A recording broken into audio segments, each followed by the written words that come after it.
तीन तिगाड़ा काम बिगाड़ा। तीन बहुओं के रवैये से सासू माँ बहुत परेशान थी।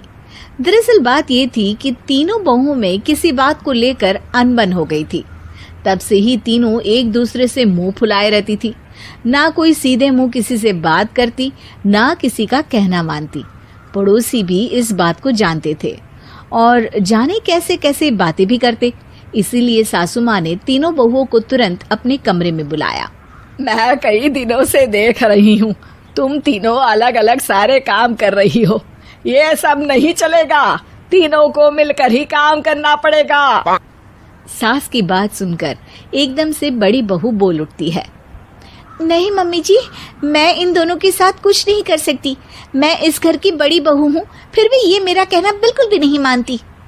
अरे जेठानी जी, जानबूझकर मुझे डबल काम करवाती है आप। और छोटी मुझसे टेढ़े मुंह ही बात करती है। इन दोनों के बीच हमेशा सैंडविच बन जाती है मेरी, और मैं हमेशा आलू की तरह बीच में मसली जाती हूँ। मम्मी जी, इन दोनों को लगता है कि मैं छोटी हूँ तो इनके पैरों तले दब जाऊंगी, लेकिन नहीं, मेरा भी उतना ही अधिकार है जितना इन दोनों का है। बड़ी आई दोनों मेरी चुगली करने के लिए, मुझे क्या कम समझ रखा है। तीनों बहू एक दूसरे से बहस करने लगती है और सास दोबारा ये देखकर टेंशन में आ जाती है और सबसे कहती है, चुप हो जाओ, अब से तुम तीनों सारे काम एक साथ करोगी, आंख बंद करके एक दूसरे की बात सुनोगी। तुम तीनों इस बात को गांठ बांध लो, वरना अगली छुट्टियों में तुम्हारा अपना मायके जाना कैंसिल। सास की बातें सुनकर डर के मारे तीनों हामी भर देती हैं। जी मम्मी जी, मैं समझ गई। हाँ मम्मी जी, जैसा आप कहें। आप जो कहेंगी मैं वही करूंगी। तीनों बहू सास की बात को गांठ बांध लेती है और वादा करती है कि अब से सारे काम वो तीनों एक साथ मिलकर ही करेंगी। ये सब देखकर सास खुश हो जाती है और वहां से चली जाती है। नीचे जाकर वो देखती है कि घर में शर्मा जी आए हुए होते हैं।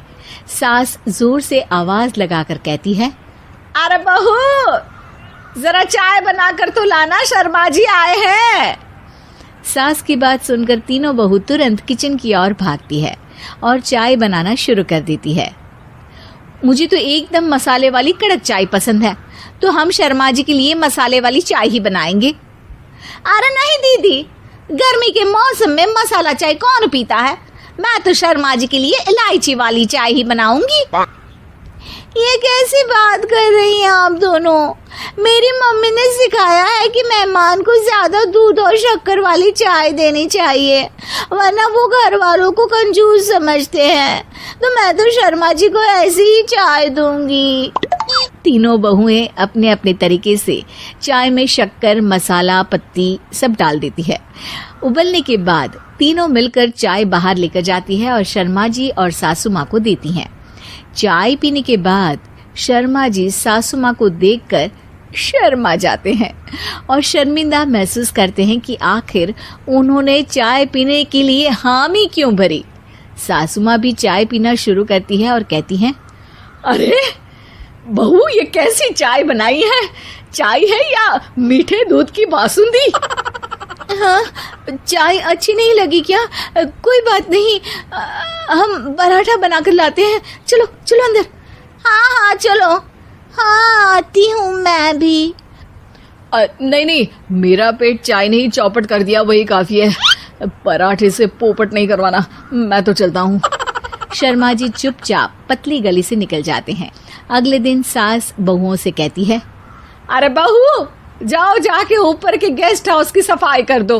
कल हमारे यहाँ मेरे दूर के रिश्तेदार आने वाले हैं, तो पूरे कमरे को चमका देना, समझी?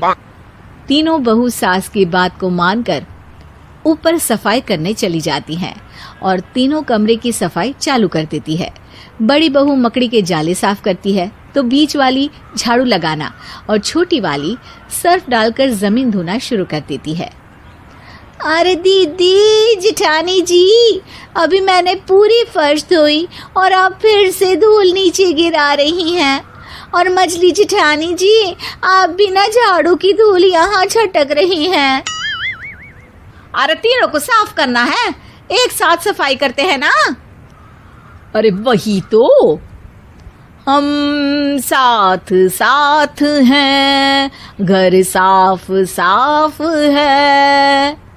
तीनों बहू ऐसे ही काम में उलझ जाती है और 2 घंटे तक एक ही कमरे की सफाई करती रहती है। बहुत देर से अपनी बहुओं को ना देखने के कारण सास ऊपर कमरे में उन्हें देखने जाती है, लेकिन कमरे में घुसती ही वो गीली फर्श पर फिसलने के कारण नीचे गिर जाती है। ओरी मोरी मैया, हड्डी मरोड़ के रख दी। आए मेरी तो कमर ही टूट गई रे। तीनों बहुएं सास को उठाती हैं और बिस्तर पर सुला देती है। अरे मेरे हाथ पैर दर्द कर रहे हैं, दबा दो आराम मिलेगा। हाँ जी माँ जी।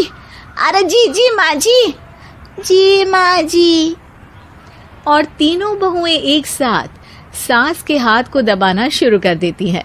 माँ की तो चीख ही निकल जाती है और नतीजा ये होता है कि सास के बचे हुए शरीर में भी दर्द उठ जाता है। हाय राम, ये क्या कर दिया तुम तीनों ने। अरे मेरी तो किस्मत ही फूटी है कि तुम जैसी बहुएं मुझे मिली। हे भगवान, पूरे शरीर में दर्द बढ़ गया है। अब तो पता नहीं कि चल भी पाऊंगी या नहीं। माफ करो, मुझे गलती हो गई मुझसे कि तुम तीनों को एक साथ काम करने के लिए बोला। सोचा था तीनों मिलके अच्छे से काम करेगी, लेकिन बड़े बुजुर्ग सही कहते थे कि 3 तिगाड़ा काम बिगाड़ा। तुम लोगों ने ये बात ना आज साबित करके दिखा दी। तुम तीनों को तो समझाना यानी मानो भैंस के आगे बीन बजाना है। तुम्हें अकेले अकेले काम करना है ना, तो अब से तुम अकेले ही अपना अपना काम करो। तीनों बहुएं वहां से जाने लगती है। अरे कहाँ जा रही हो?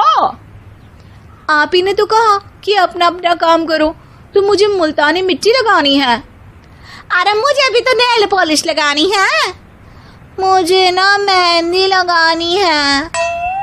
सास अपना सर पीट लेती है और कहती है, अरे मुझे भी लगाना है कुछ। क्या माँ जी? क्या माँ जी? क्या माँ जी? तुम्हारे घर वालों को फोन तुम्हारी हरकतें बताने के लिए।